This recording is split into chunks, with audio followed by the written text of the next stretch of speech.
We think too of the police and first responders who ran into that scene of unspeakable horror, the courage they showed and the lives they saved. Yesterday, Axel Rudakubana pled guilty to all charges. The CPS has described him as a young man with a sickening and sustained interest in death and violence, who has shown no sign of remorse. Welcome to our channel. YouTube actively moderating our content. If you want to stay up to date, please like and share. Thanks for watching. None of us will ever forget the events of 29th of July. The school holidays had just started. Little girls were at a dance class to have fun, to dance, to sing. A moment of joy turned into the darkest of nightmares. And we think especially of three little girls, Elsie Dot Stankham, B.B. King, and Alice De Silva Aguiar. Their precious smiles and the dreams that their families had. And we think of their families' agony to have that future so brutally destroyed. They are in all our hearts and prayers, as are those who survived the attack but who live with the physical and emotional scars. And nothing will ever take away their trauma and loss, and we will ensure that they receive the support and care they need in the years to come. We think too of the police and first responders who ran into that scene of unspeakable horror. The courage they showed and the lives they saved is public service at its very best. Yesterday, Axel Rudakubana pled guilty to all charges. He stands responsible for one of the most barbaric crimes in our country's history, the most vile and cowardly attack on little children who could never defend themselves, carried out in the most horrific and traumatic way. The CPS has described him as a young man with a sickening and sustained interest in death and violence, who has shown no sign of remorse. On Thursday before sentencing, the prosecution will set out what happened that day and the nature of those offences. But, Mr. Speaker, now that the conviction has been secured, the families, the people of Southport and the entire country need answers about how this horrendous attack could ever have happened. The government has been constrained in what we could say up to this point about Rudakubana's past to avoid prejudicing any jury trial in line with all the normal rules of our British justice systems, because nothing was more important than securing justice. Yeah. But now we can start to lay out that background. Multiple different agencies were in contact with Rudakubana and knew about his history of violence. He was referred 3 times to Prevent between December 2019 and April 2021, when aged 13 and 14. Between October 2019 and May 2022, Lancashire Police responded to 5 calls from his home address about his behaviour. He was referred repeatedly to the multi-agency safeguarding hub. He had contact with Children's Social Care, the Early Help Service, Child and Adolescent Mental Health Services. He was convicted of a violent assault against another child at school and was referred to the Youth Offending Team. He was excluded from one school. He had long periods of absence from another. All those agencies had contact with him. Yet between them, they completely failed to identify the terrible danger that he posed. How did he fall through so many gaps? It is just unbearable to think that something more could and should have been done. So there are grave questions about how this network of agencies failed to identify and act on the risks. There were so many signs of how dangerous he had become, yet the action against him was far too weak. So families need the truth about why the system failed to tackle his violence for so many years. That is why we are setting up an independent public inquiry. Like the Angelini inquiry into Wayne Couzens, it will begin work initially on a non-statutory basis so that it can move quickly into action, but with statutory powers added later as required. We will set out the terms of reference and appoint the chair once we have consulted the coroner and given the families the opportunity to comment. And in addition to examining what went wrong in this horrific case, I am also asking the inquiry to consider the wider challenge of rising youth violence and extremism. Because I have been deeply disturbed at the number of cases involving teenagers drawn into extremism, serious violence and terrorism, including Islamist extremism, far-right extremism, mixed and confused ideology, and the obsession with violence and gore. There has been a threefold increase in under-18s investigated for involvement in terrorism in just 3 years. 162 people were referred to Prevent last year for concerns relating to school massacres. The Met Commissioner has warned about young men who are fixated on violence grazing across extremist and terrorist content online.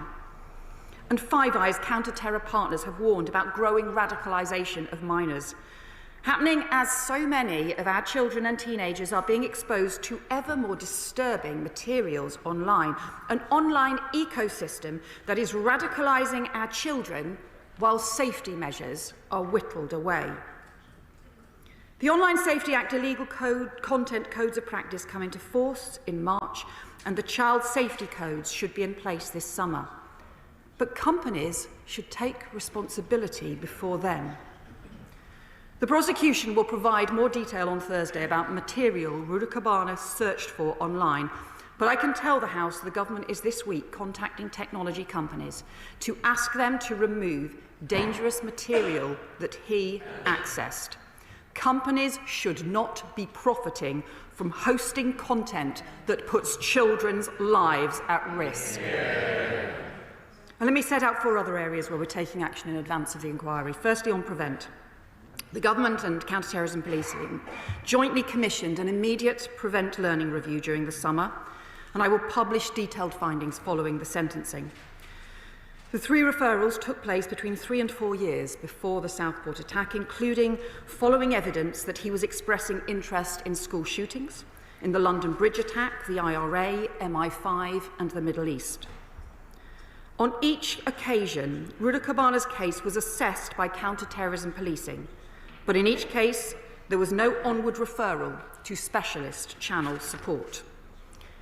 The learning review has concluded the referrals should not have been closed, and that cases such as these, given his age and complex needs, should be referred to channel. It concludes that too much weight was placed on the absence of ideology without considering the vulnerabilities to radicalisation or taking account of whether he was obsessed with massacre or extreme violence. And the cumulative significance of those 3 repeat referrals was not properly considered. Mr. Speaker, the Prevent programme is vital for our national security, and its officers work with huge dedication to keep us safe. But we need it to be effective. Some changes have already been made since 2021, including new Prevent duty guidance, new training for frontline workers on radicalisation, stronger policy on repeat referrals. And in September 2024, a new Prevent assessment framework was launched, supplemented by robust training for all Prevent police officers. But these changes do not go far enough. Given the importance of the programme, I cannot understand how it has been allowed to operate for so long without proper independent oversight. That is why I announced before Christmas the introduction of a new independent Prevent Commissioner with the power to review cases and to ensure that standards are being met. So I'm today appointing Lord David Anderson, KC, as an interim Prevent Commissioner to start work immediately, and his first task will be to conduct a thorough review of the Prevent history in this case to identify what changes are needed to make sure serious cases are not missed, particularly where there is mixed and unclear ideology. I've also tasked my department to conduct an end-to-end review of Prevent thresholds, including on Islamist extremism, where referrals have previously been too low. And we're looking at cases where mental ill health or neurodivergence is a factor and developing new arrangements with other agencies which may not meet the threshold for channel counter-extremism support, but where violent behaviour urgently must be addressed. Second, two shocking facts around knife crime emerged from this case. The Prevent Learning Review found that Rudakubana admitted to having carried a knife more than 10 times, yet the action against him was far too weak. And despite the fact that he'd been convicted for violence and was just 17, he was easily able to order a knife on Amazon. That's a total disgrace, and it must change. So we will bring in stronger measures to tackle knife sales online in the Crime and Policing Bill this spring. Mr. Speaker, thirdly, as the Prime Minister has set out this morning, we need to ensure our laws keep up with the changing violent and extremist threats we face. It is for the police and CPS to decide whether individual cases meet the definitions set out in the Terrorism Act 2000 when making charges. But given the growing number of cases where perpetrators are seeking to terrorise, even without a clear ideology, we need to ensure the law, powers and sentencing are strong enough to cope. I have therefore asked the independent reviewer on terrorism powers to examine the legislation in this area in the light of the modern threats we face. Finally, Mr. Speaker, let me address the issues of contempt of court. Because the British way of justice means information is presented to the court by the police and CPS with restrictions on what can be said beforehand, so the jury does not get partial or prejudicial information in advance to make sure that the trial is fair and justice is done. Social media puts those long-established rules under strain, especially where partial and inaccurate information appears online, and the Law Commission is reviewing the contempt of court rules in that light. But let me be clear, where the police, government and journalists are given clear advice from the CPS about contempt of court and about not publishing information in advance of a trial, if we did not respect that, and a killer walked free, we would never be forgiven.